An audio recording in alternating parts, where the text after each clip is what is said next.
Hey, good day, everyone. How you doing? Let me turn down the music here. Um, yeah, think that should get it. Yeah. So, hope everyone is doing well. Yeah.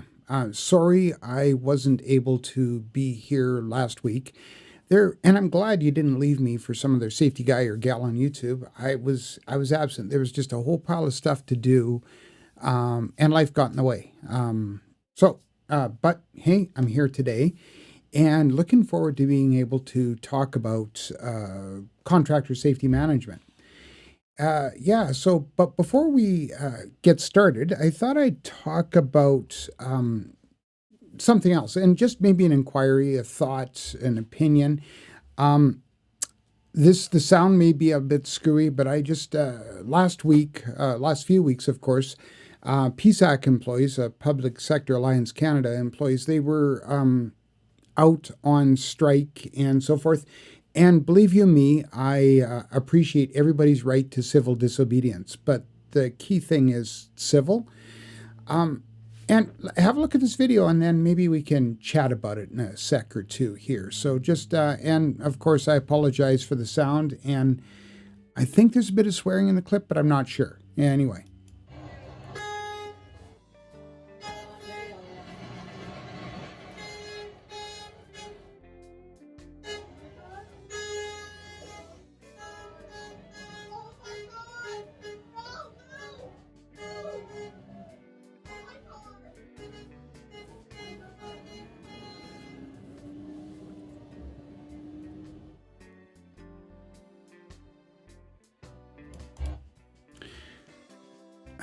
So here's the question I have to ask, really, when it gets right down to it, is isn't this kind of also work related? Like, I agree that everybody has to be entitled to their opportunity of civil disobedience.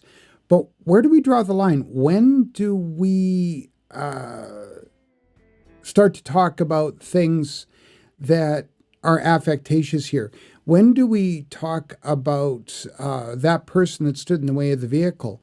Like, really and truthfully, one of the things that occurred with it is New Brunswick Power has reevaluated their relationship with the instructor, the person who's driving the vehicle.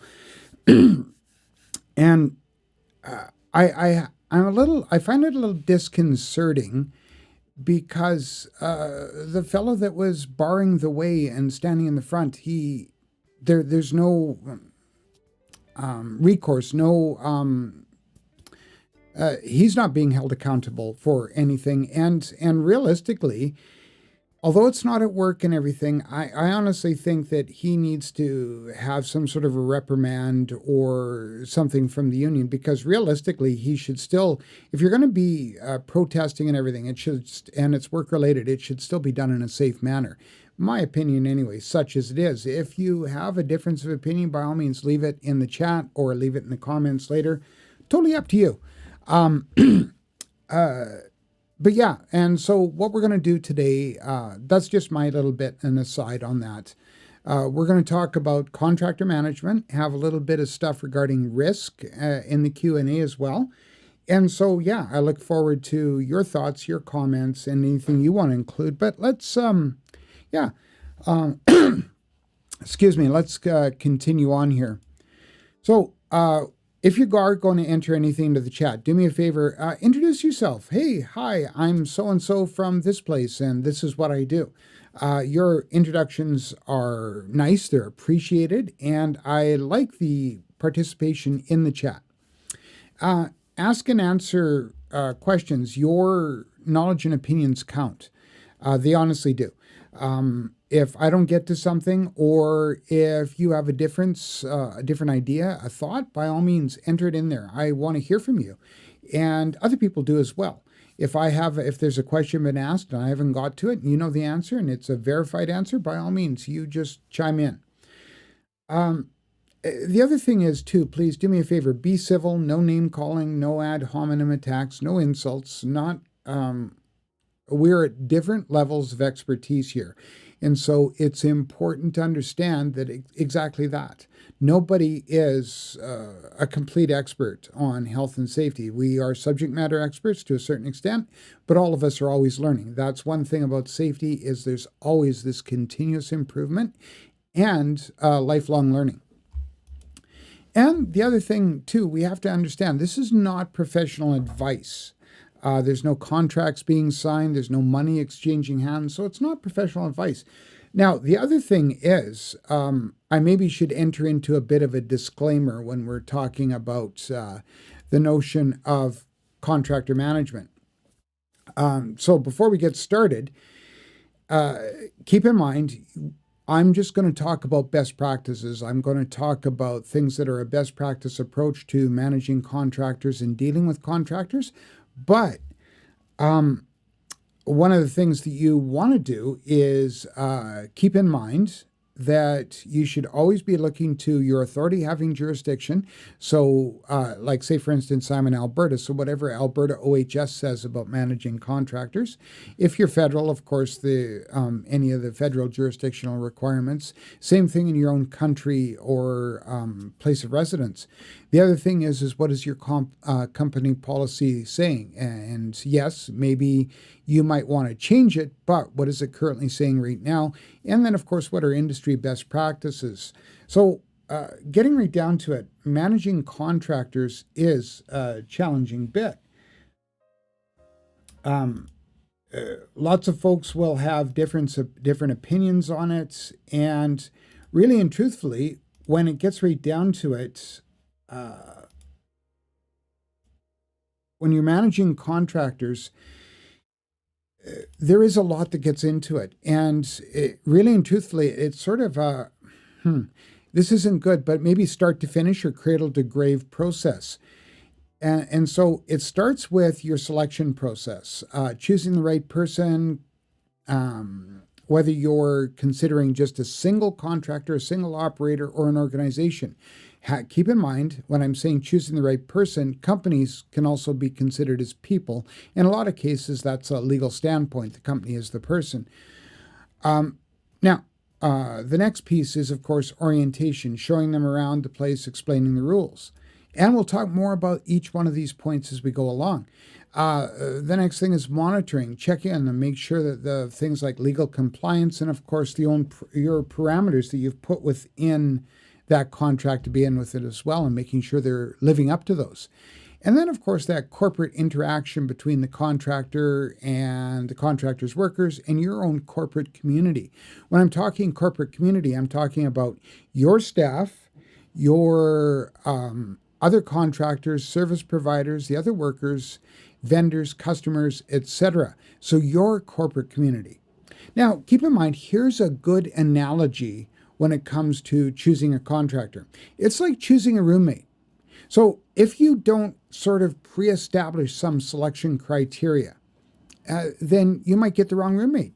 When you do select a roommate, you got to show them around, explain the rules. This is your area of the fridge. I do laundries on Tuesdays, etc.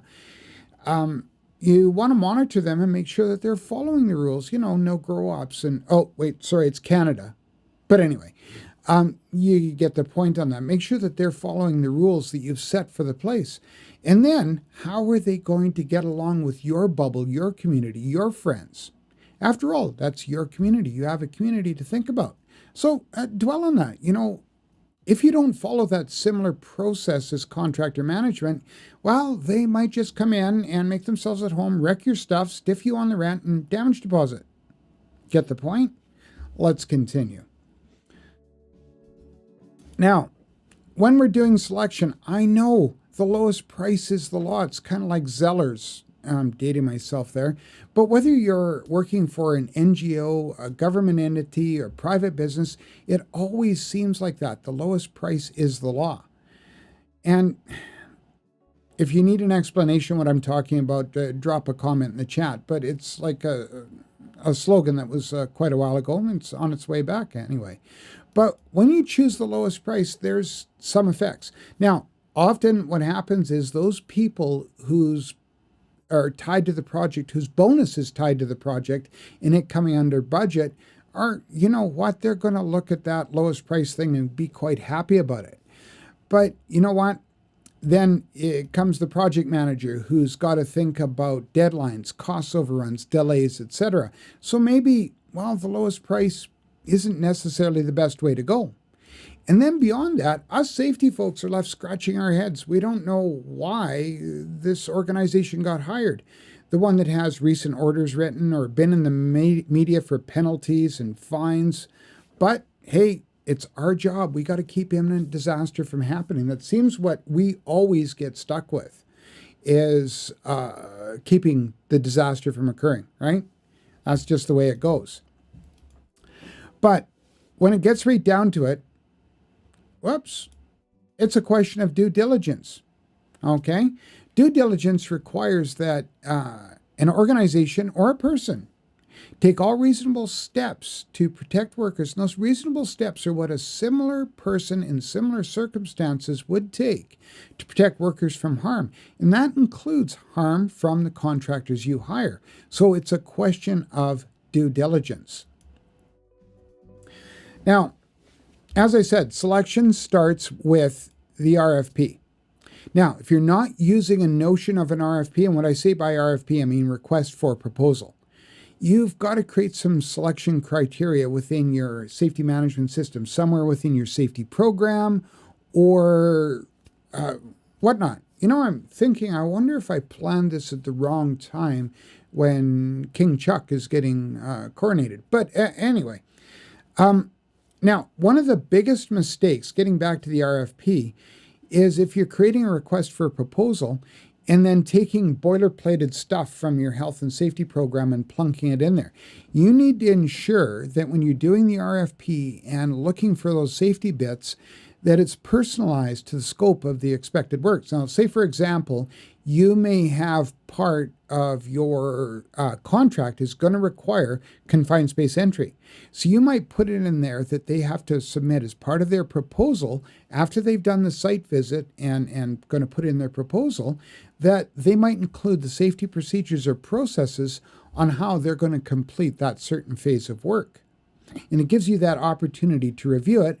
Plus, not only that, you have that opportunity to follow a checklist when you're doing site observations. And we'll talk more about that in a sec.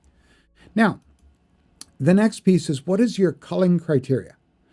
Are you going to have folks that have been in the news over negligence? You know, it might be like having Dexter as the roommate when we're talking about roommates in the roommate analogy. You got to have some sort of way of culling out who are the prospective bidders and culling them out. Like, say, for instance, do a search on prospective bidders and see if there's been recent penalties. And, you know, I know folks can change. People can change their spots, but, leopards can change their spots. But, yeah, you know, sometimes it's tough. And look at how recent they are. If a person has made, or an organization have had penalties, say, 5 years ago, they may have cleaned up their act, but it might take some further research by you. So before you cull them, you might want to look into it. But in the same token, establish what you would call culling criteria. Now, the next thing is, what about the safety program? There's always this thought, if you have some sort of certificate recognition process in your workplace and you can only hire core people. Well, you don't have to. You don't necessarily have to hire contractors with a certificate of recognition. However, it really is also a best practice approach if you do. But I'll leave that with you. I've seen core holders who have been very poor safety performers, but somehow managed to pull off core. And I've seen non-core holders who have been very high safety performers when you're doing site visits and observational walkthroughs and review of documentation and talking to employees that are the contractor's employees. They've been very, very good safety performers. So what you need to do is compare their safety program with yours. Now, you might have an alternative in whereas you make sure the contractor signs an agreement that they will abide by your safety program at minimum. But keep in mind, they may have a safety program that has more stringent requirements in place than yours does. So once again, you're going to have to consider that. And what is your bare minimum that you're going to hold that contractor to, whether it be having a certificate of recognition or a certain amount of check boxes within their safety program and management system, meeting yours, etc. And then, of course, the next thing is the typical risk measures. And by that, I'm talking about, excuse me, commercial general liability insurance, professional liability, maybe even errors and omissions insurance, depending on who you're hiring. If you're hiring, say, engineers or even an outside safety consultant. What about clearance letters, doing WCB or WorkSafe BC if you're in British Columbia, a search and making sure that they have clearance letters? You can do that. Most jurisdictions across Canada and a lot of other organizations or a lot of jurisdictions throughout the world have some sort of a process in place to show that they have their either workplace insurances or workers' compensation premiums are up to date.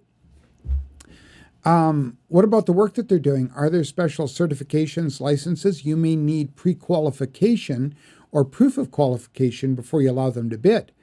Or before you allow them to sign on the dotted line of the contract.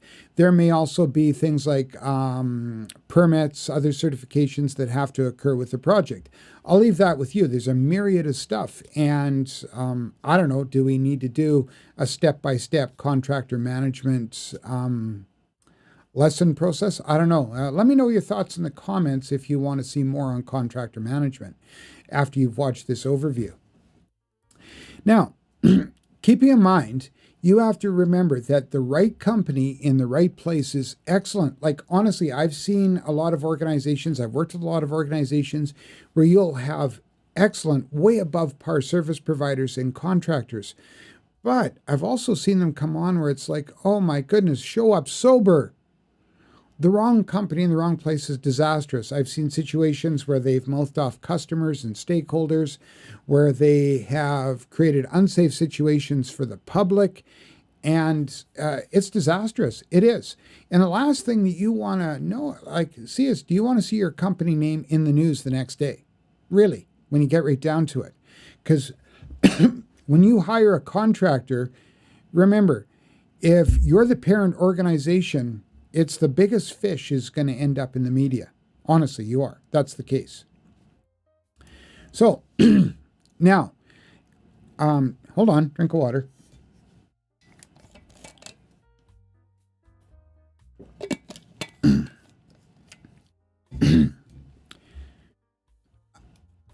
When you get right down to it, the next thing is you've selected that contractor. You've said, yes, Acme Corp or Provoking Safety is going to be our choice.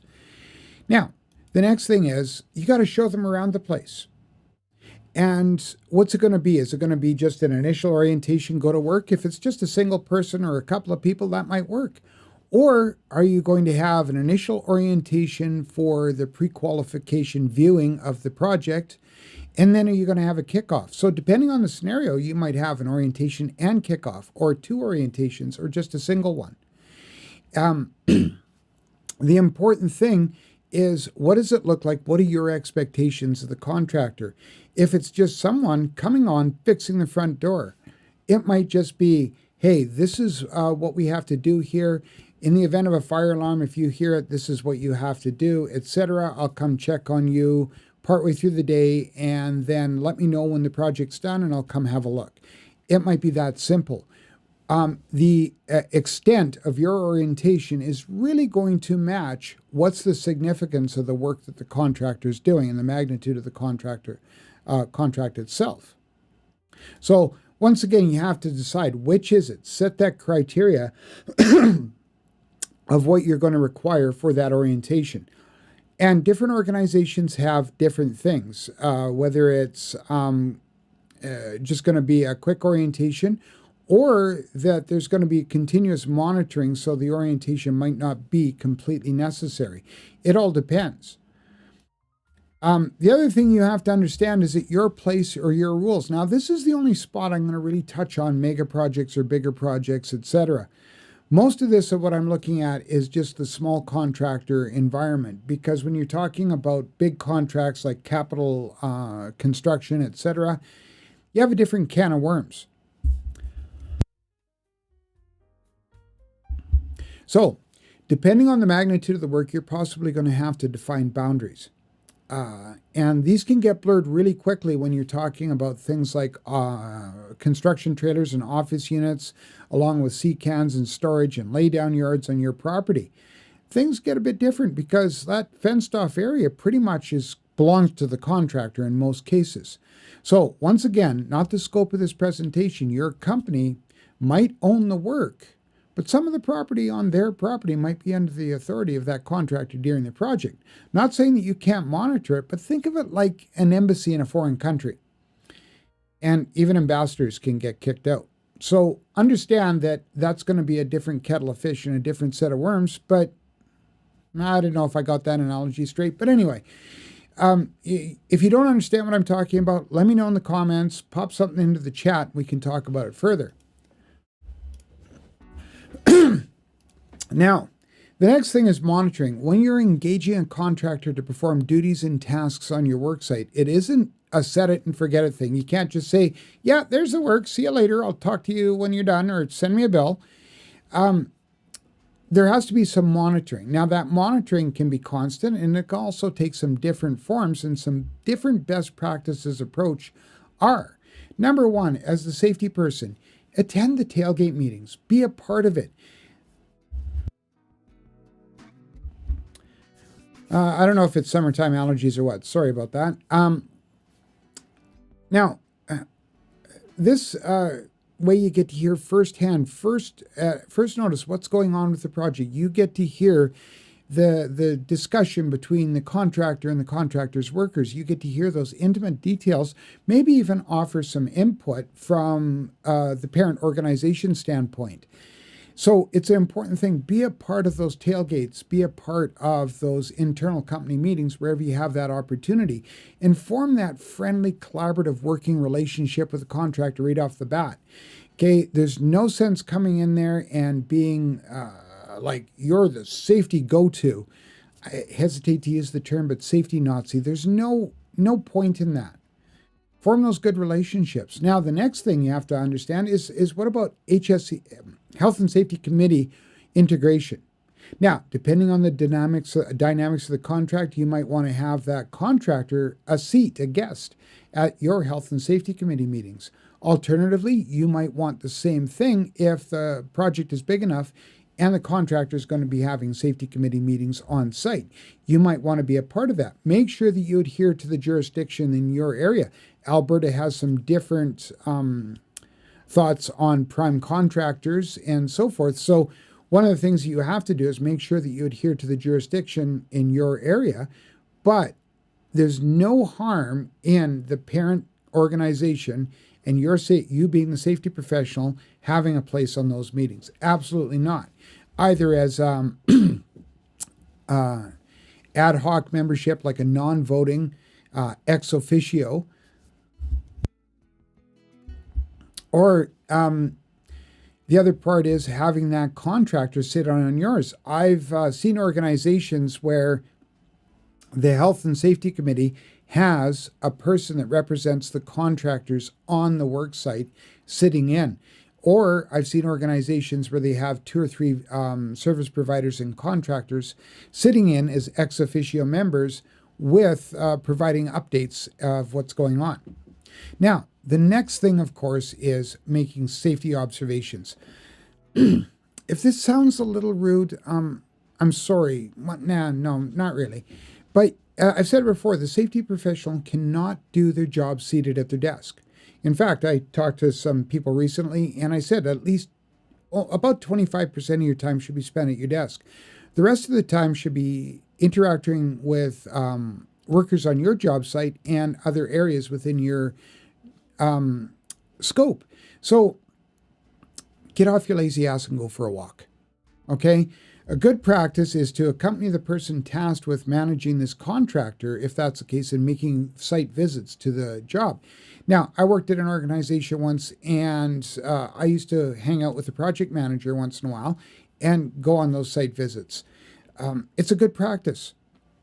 So one of the things that you need to do is consider what that process may look like and having something written into your safety program if it's not there already. Because making site visits and site-oriented observations is absolutely necessary, because when you do the orientation, when you do the selection, it's a snapshot in time. When you do that initial orientation, it's a snapshot in time. Making those observations, you hear one thing at tailgate meetings, you hear another thing possibly at safety committee meetings, but seeing with your own eyes during site observations is a good thing. Now, the next thing is part of it, and this would be desk work or part of maybe during meeting minutes and reviewing meeting minutes, but it's going to be reviewing that safety documentation. Ideally, the contract would have the need to include that sharing of safety documentation, whether it be incident reports, inspection reports, and hazard reports. And also, too, is notification of corrective actions when it's taken place. And I've seen an ongoing chart being emailed to my staff when I've had teams at large projects. And there's been an email of an ongoing checklist where here's the hazard report, here is the pending corrective action, and then when the date occurs, it's a living document. And that's one of the ways to do it. There's lots of different methodology that you could use, and we could talk for hours on that alone. So realistically, there has to be some process where you're constantly reviewing that safety documentation that the contractor's activities generate.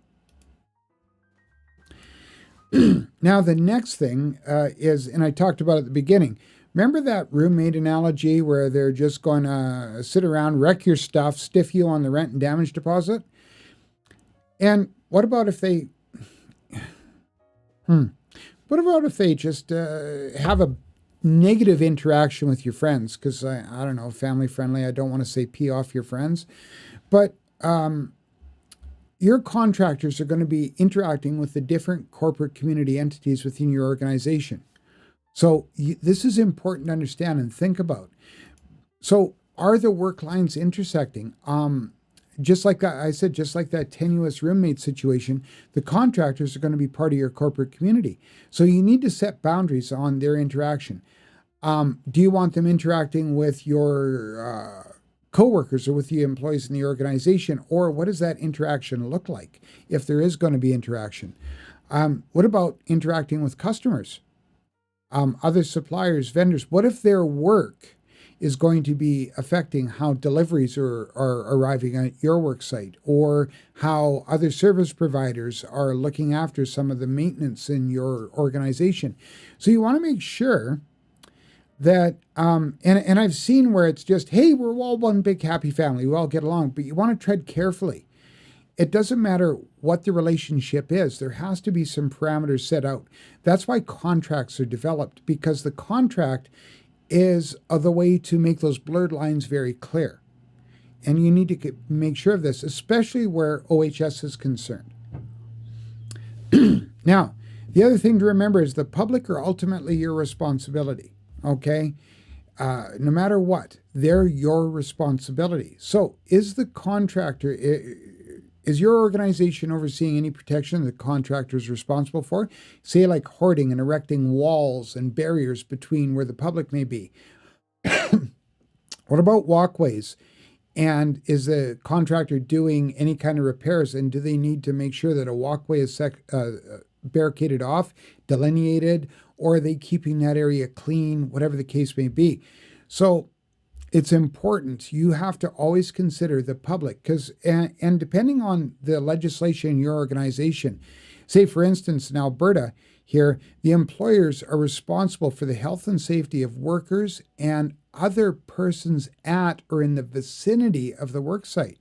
And when you're trying to consider what is the vicinity of my worksite, consider this. How far does the effect of the work extend beyond the immediate workplace? So like say, for instance, if noise and dust is getting generated, where is that going? Okay, that's the vicinity of the work site. So the last question I want to ask you is, do you want to be in the news? Now, most people, and you always hear this, all publicity is good publicity. Worker died as a result of this at Acme organization. I don't know how any good is going to come out of that, honestly. Because realistically, they're going to talk about you, and that's the headline. That's the headline that's going to happen. Unfortunately, a lot of people will look at the headline and go, oh, that's bad, and then pass judgment, not read any more of the article. They won't read that contractor XYZ, it was their worker and they were responsible for their worker's death. No, they'll just read that at Acme Corp, a worker died. So make sure that you're making your choices right. That's all I got to say when you get right down to it. Okay? And no matter what, and this is a slide from a previous thing, but whatever your audit reveals, whatever your decision is, make sure it's not from a single source. You don't want to focus on a single source. So that's why all of this needs to be put together. That's why you need to focus on the selection process. You need to do an orientation. And what's the contractor's reaction to that orientation? What do they have to say? What do your constant observations and that constant monitoring? And then what's the interaction? So there has to be a constant management process. It happens time and time again that organizations will look at a contractor and say, well, they're just a contractor. But really and truthfully, it's more than just a contractor. That contractor is just like that roommate. They're there. They're in your place. They're using, in some cases, your stuff, but at least they're doing stuff on your property, and they're interacting in some way, shape, or form with your corporate community. So it's absolutely important. It's important that you manage that contractor correctly. Okay, let's get back to it. So, is there any questions? I've noticed people have been popping in and out. And like anything else, I'm going to move on to some Q&A here. But if there's any immediate questions about contractor management or whatever, let me know in the chat. I like your interaction. I do. I honestly do. It means the world to me. And I appreciate all of it. And so throughout this, if you have any comments, any thoughts, anything, if you're viewing this afterwards, let me know in the comments what you think. If not, I look forward to seeing you on next live streams, etc. But let's move on to the next question. And Morale Inside was curious. He wanted to know what's risk profiling, risk evaluation, risk assessment. And really and truthfully, all three of them point to a process.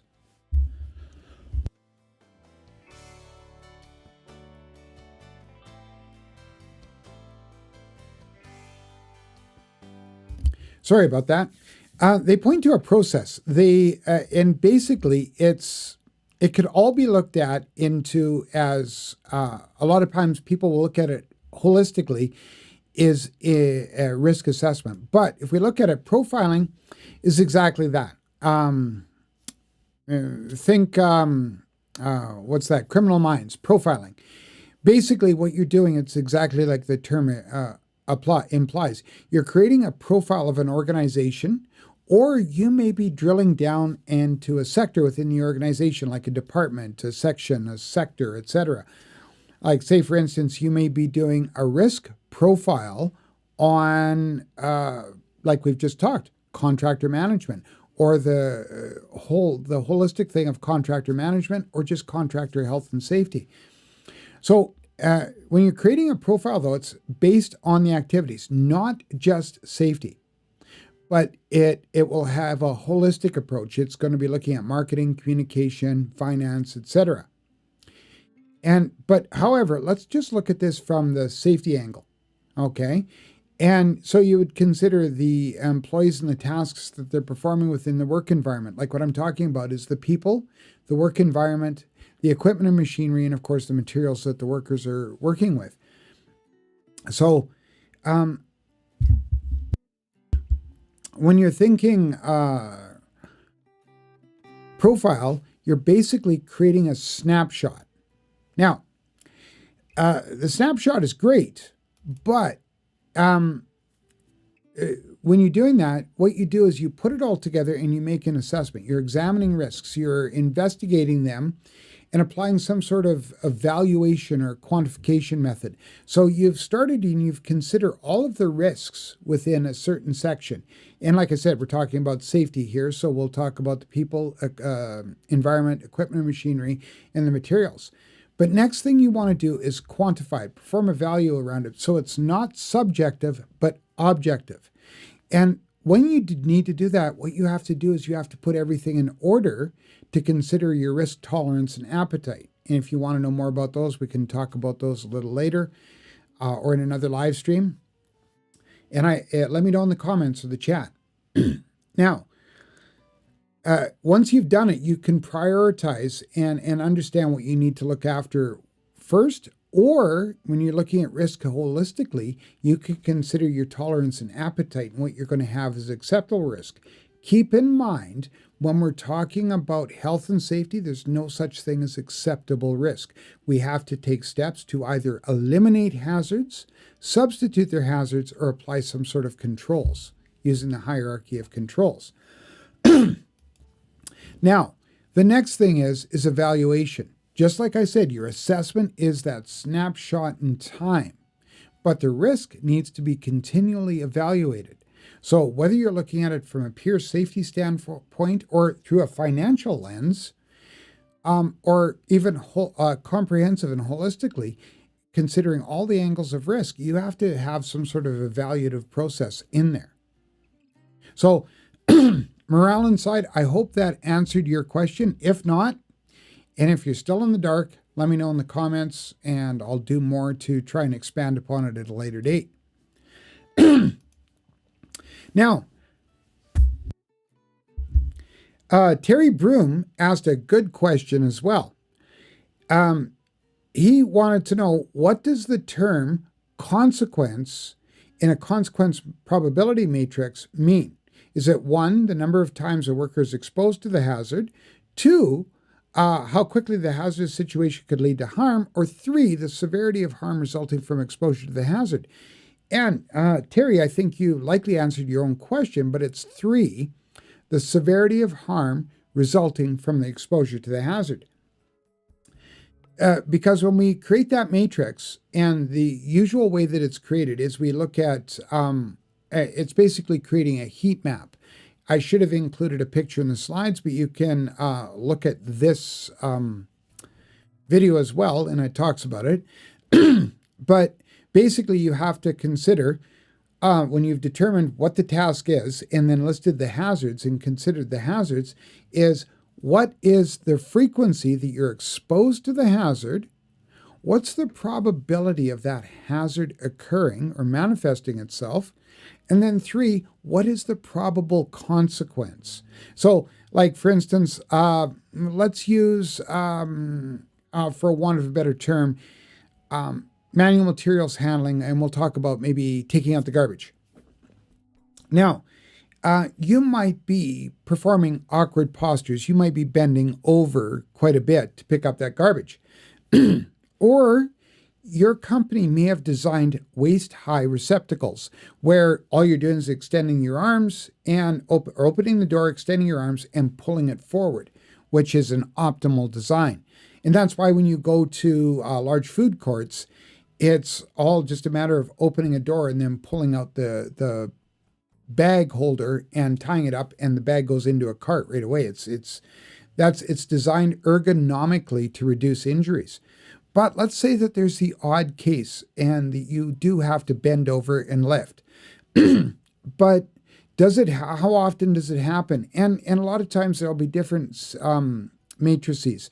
There'll be a person does it 1 to 4 times in a given period, 5 to 10 times in a given period, or it might be happening daily, weekly, monthly, annually. However it is, that's that frequency of exposure, and how often does it happen. That can be used in a probability matrix, or you can have something as it's 1 in a million. It's known to have happened 50-50, or it doesn't, or it happens almost every single time. However, that probability is set up, so you're looking at frequency, probability, and then the level of consequence. There's a myriad of designs of matrices on the planet. There is. It's up to you to design a matrix that fits your organization. And it helps to design that heat map, and then it helps you to prioritize what you need to look after first. And maybe you even have to, if something is extremely high, maybe you have to redesign that task right off the bat.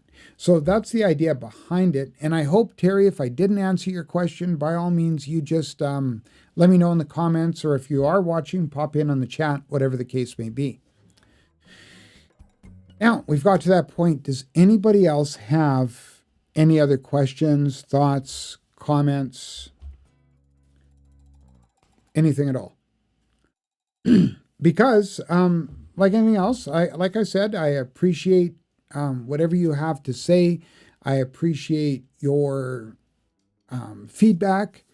And yeah, I find it very valuable.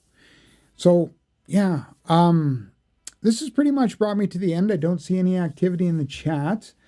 Like I said, I wonder if it's King Chuck's coronation. And yeah, maybe that was, I didn't have a choice. I couldn't do a live stream last week. So I have to do one now. And then the other thing is, just as a tad bit of announcement, I think what I'm going to do is start doing a lot of the videos just with this same process, with the slide on the side, shrinking the camera, etc. Let me know what your thoughts are. I appreciate your thoughts.